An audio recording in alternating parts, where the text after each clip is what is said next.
But then you can also start posting on LinkedIn just like you would on Facebook. Again, keeping it in the business realm, sharing blog posts, sharing a video, record a video yourself and, talking about how you do, what you do, your skill set, put it out there in video form.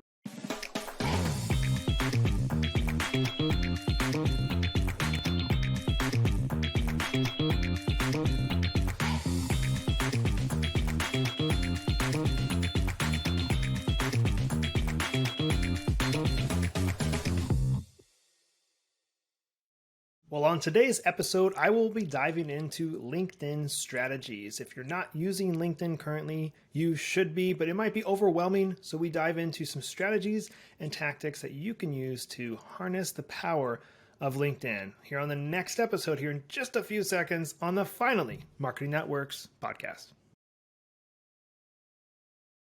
Well, welcome to the next episode of the podcast as I dive into LinkedIn strategies for you. And I'm literally going to be looking at LinkedIn as I'm talking into the mic and just giving you the ideas and strategies that I would do if I was in your shoes and trying to update your profile.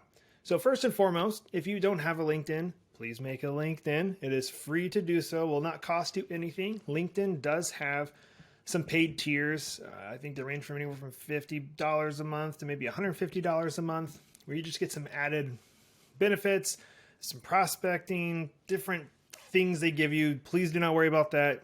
You do not need this for this episode of the podcast. Pulling up the profile. Once you make it, you want a profile picture, of course, just like a Facebook, just like an Instagram.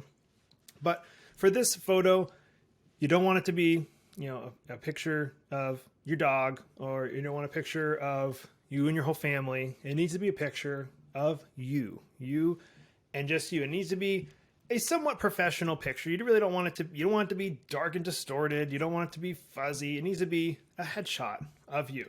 Those will convert better. They're friendlier to look at. I've seen lots of people, they'll have them and their spouse as the profile picture, but then you're like, well, who is it? And it's just confusing. So just make the profile picture you.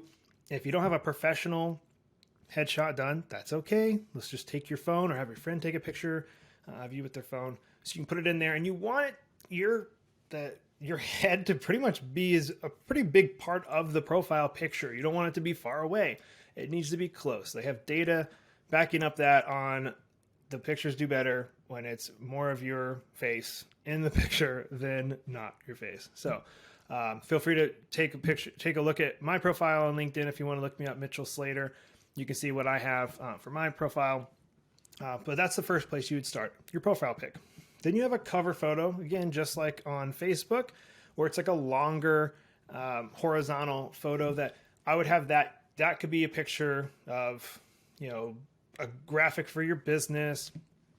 If you really wanted to put your family in there, okay, but I really don't suggest that because LinkedIn, again, is a business community. It's for business connections. It's not all for the family world, which again, occasionally you can post pictures of family. I think that's fine. But remember, it is business before family. Unlike Facebook, typically the family, like personal life, then business, or no business at all. So make sure you have a good cover photo. And if you don't have one, you can go to Canva, which I mentioned on the probably previous episode of going to Canva. You can get a free graphic made on your own for already sized perfectly for LinkedIn. So definitely take care of that.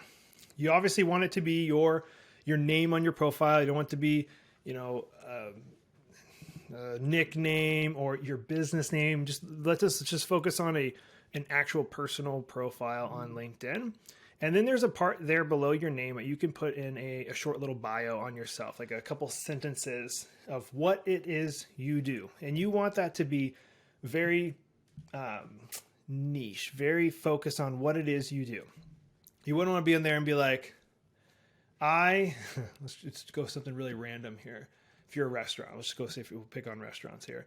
You go, I help take care of people's needs when they are feeling hungry by providing sustenance for them when they need it. Like something like, you're like, what did I just read? You'd want to be like, I make the best cheeseburger known to man in Nashville, Tennessee, something like super specific. So when people look at your profile or they get a connection request, hear about you, and they see you, they say, wow, this is exactly what this person does. Don't be generic. You want to be very, very specific in there. That's exactly what that's for. You then can share what city you're in, which I do encourage you to put exactly where you are. And that might feel weird to some people, but again, put your city in there where you are. And then there's parts where you can actually build out your profile a little bit more. There's a part where you can add a featured section. This is where I would encourage you to add your website, your other social accounts you can link in there.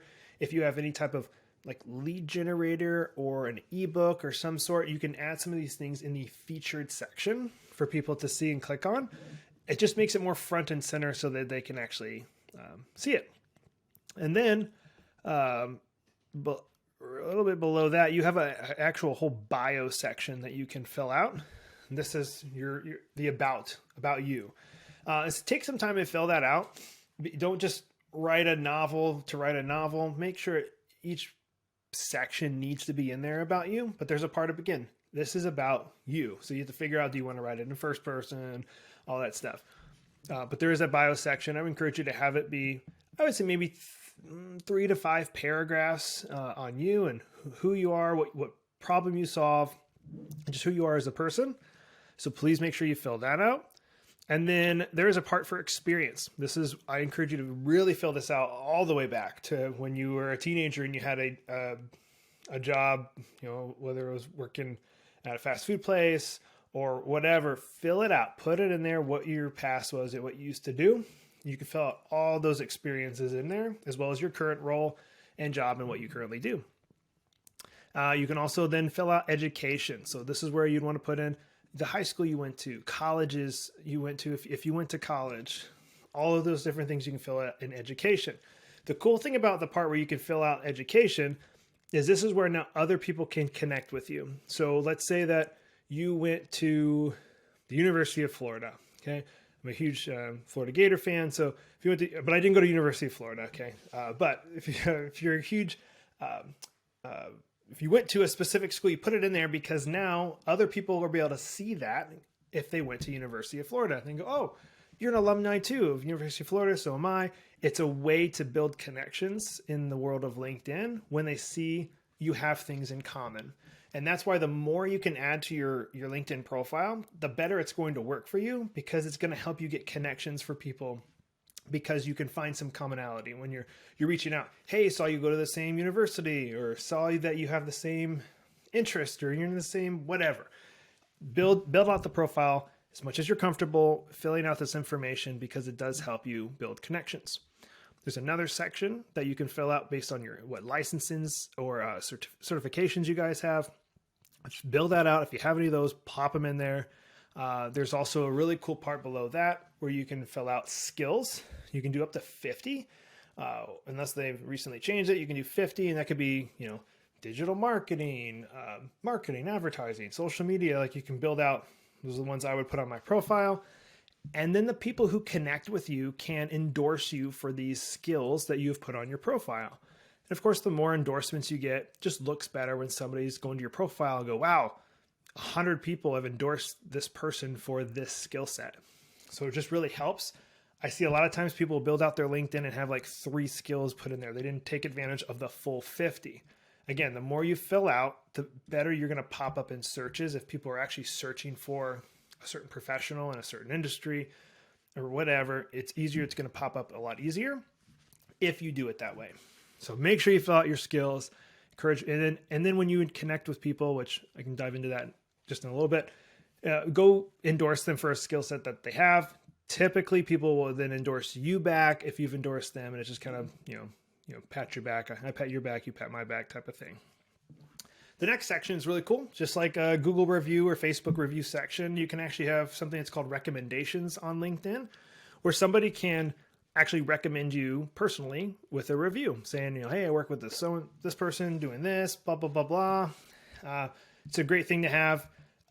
These are not as common as I would say a Facebook, Google review. So when you get them, they are a pretty big deal. Make sure If you feel comfortable, you can reciprocate and give them a review as well, recommendation, but definitely give them a huge shout out. Thank you for the one that they gave you, because now you can use that for marketing purposes, or when somebody's checking out your profile, they can see, wow, like all these people recommend this person and this skill set. Just a couple other things you can do based on like organizations you're a part of or support or volunteer for, what your interests are. That's kind of where it ends for the most part. The biggest thing is it's going to walk you through a lot of these. So when you're going through LinkedIn, it's going to say, hey, do you want to add something to this? Hey, do you want to build out this? And again, as much as you're willing to and able to fill out all these sections, the more you fill out, the more rewarding LinkedIn is going to be for you. And then it's time to start building connections. Maybe you try and connect with people from high school or college or a current workplace. If you're in a current place with other people who have LinkedIn, connect with them and slowly start building up your connections. And then again, that's when you would endorse them for the skill sets that they have, yada, yada. But then you can also start posting on LinkedIn, just like you would on Facebook. And again, keeping it in the business realm, sharing blog posts, sharing a video, record a video yourself and, talking about how you do, what you do, your skill set, put it out there in video form. Again, great way to build that connection in the business world. But I encourage you to connect with people. But as a disclaimer, if you send too many connections out in a day, there's a thing called LinkedIn jail, and you don't want to go to LinkedIn jail. So if you're sending out 100 a day or hundreds a day or whatever, they're eventually going to say, hey, slow it down. You're going a little fast with these connections, because they were going to think you're spamming and being a little cray-cray. So don't do that. And if it warns you, take it seriously, because you can't get to the point where they'll put you in jail and you can't get back in there, or they'll lock your profile down. So don't do that.